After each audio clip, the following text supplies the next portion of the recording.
करंबवणे खाडीत लोटेतील प्रदूषित पाणी ज्या ठिकाणी सोडले जाते त्या दिवाबेट परिसरातील कोतवलीत मंगळवारी हजारो किलो तर ऐनीमध्ये तब्बल 1700 किलो मासे मच्छीमारांना मिळाले आहेत।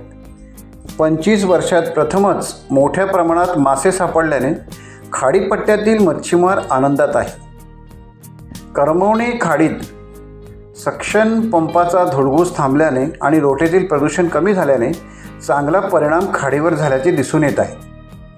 खाडीत दिवाबेट परिसरात मोठ्या प्रमाणात मासे मिळतात, मात्र याच ठिकाणी लोटे CTP पासून रासायनिक सांडपाणी आणून सोडले जाते।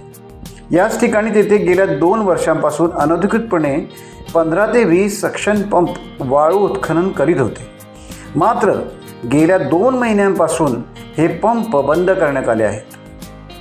याच दिवाबेट परिसरात सध्या स्थानिक मच्छीमार पारंपरिक जाळे लावून मासळी पकडत आहेत। होड्यांच्या होड्या भरून मासळी किनारी आणली जात आहे। यामध्ये मांगण, बाण, शिंगटी, अणू, मुशी, खरबा आदी मासळींसह काही थोडे बहुत अधिक प्रमाणामध्ये इतरही मासळी सापडत आहे।